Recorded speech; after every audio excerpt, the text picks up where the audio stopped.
Hello, what's up, stay-at-homies? I hope you're doing great so far today.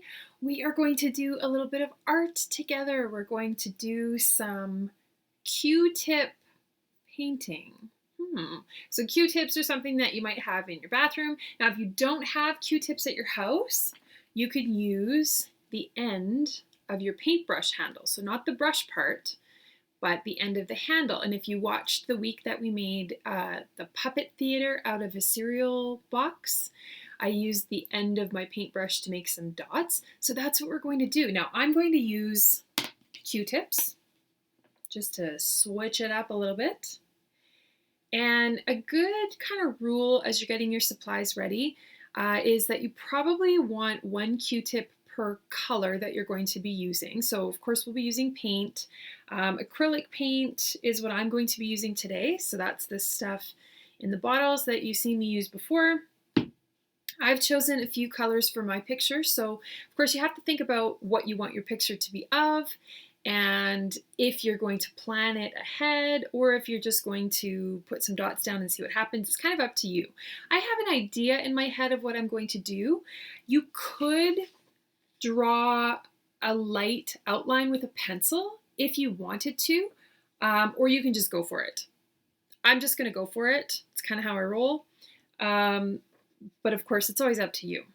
I'm using just a regular white paper, just printer paper, but I have cut my paper in half because something that I know from experience of doing this before is that it takes kind of a long time because basically I'm covering my entire paper in little tiny dots. And so it's really great if you want to do a large picture. Just keep in mind it's a bigger time commitment. So something to keep in mind. So grab a paper, grab your paint, grab either your Q-tips or a paintbrush where you can use the end. Actually, another thing you could use, I don't have one handy. Oh, maybe I do. You could use a pencil, but the eraser end.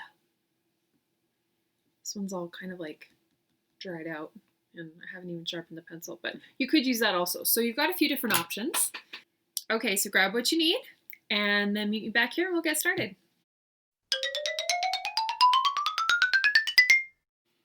All right, so I've got my my paper here that I use as a placemat just to protect the table so I don't get paint everywhere. So I'm going to put my white paper on top of that. Then I am ready. Now I'm just using, this is an old sour cream container lid, and as you can see I've already used it for paint for another project. It doesn't really matter, so I'm going to use that. So I've chosen some colors for my project today. I've got some green, some yellow, blue, and purple. I've decided I'd like to do a picture of a flower. Just giving my acrylic paint a good shake. Good thing to do, especially if it's been sitting around for a while, because it does tend to separate. You get this kind of watery layer if you don't shake it. I'm not going to start with very much paint. Acrylic does dry fairly quickly, so if I have like a huge blob of paint and I'm just taking a tiny little amount at a time, some of it might dry out and go to waste. So I would rather keep adding to this and make sure that I'm not wasting any of my paint. I'm going to do my flower upside down for myself so that it's the right side up for you. So I'm going to start with some dots along the bottom to be like the ground.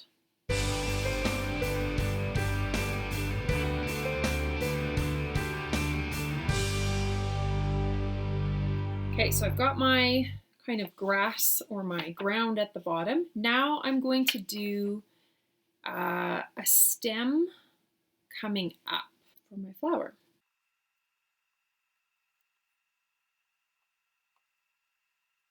Now I'm not totally sure how large my flower is going to end up being. So if I need to come back in and add some more to my stem, I can.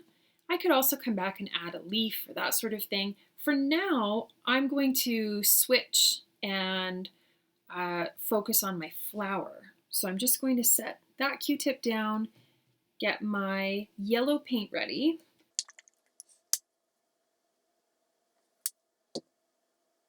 My yellow paint is just going to be the center of my flower, so I really don't need very much of it.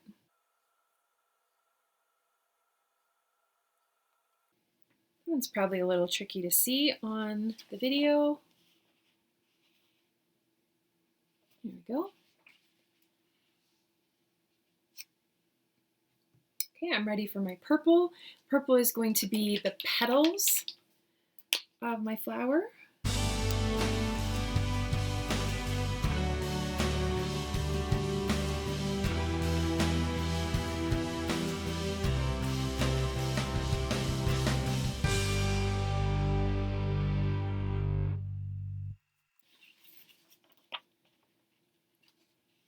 Well, it's not perfect, but that's okay. Now, as you can see, I've got this gap between my stem and my flower. So I'm going to go back with my green and just make my stem longer and probably add a leaf or something as well.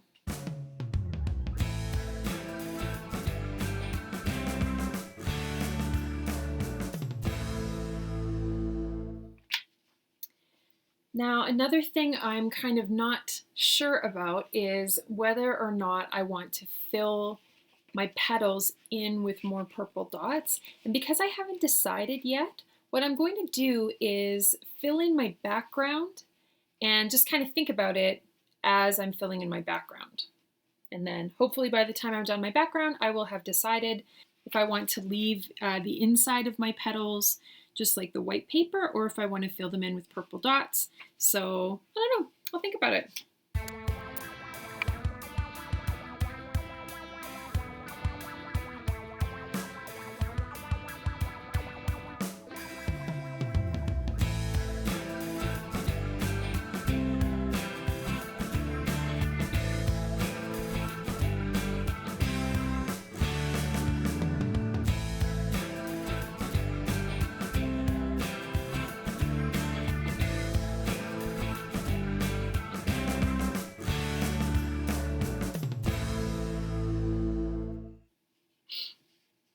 Well, here's my progress. As you can see, this definitely takes a while. You need some patience for this, but it's looking pretty cool.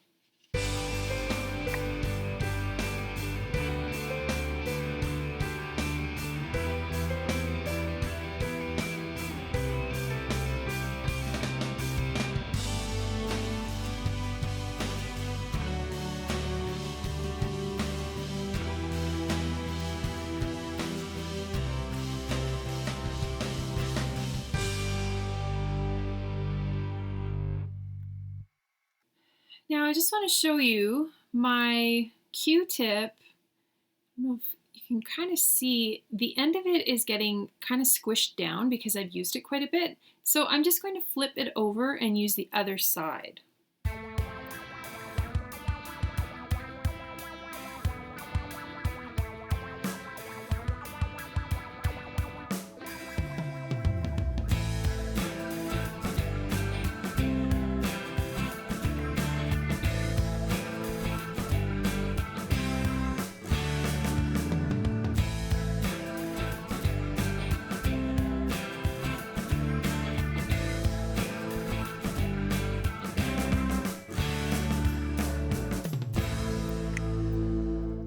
Okay, so I've been thinking as I was doing my blue background, I think I do want to fill my petals in with purple dots because otherwise it almost looks like I forgot.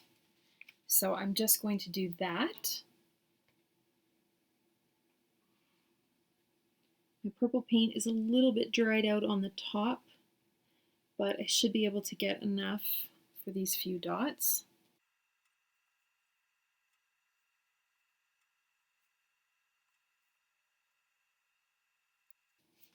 All right, there we go.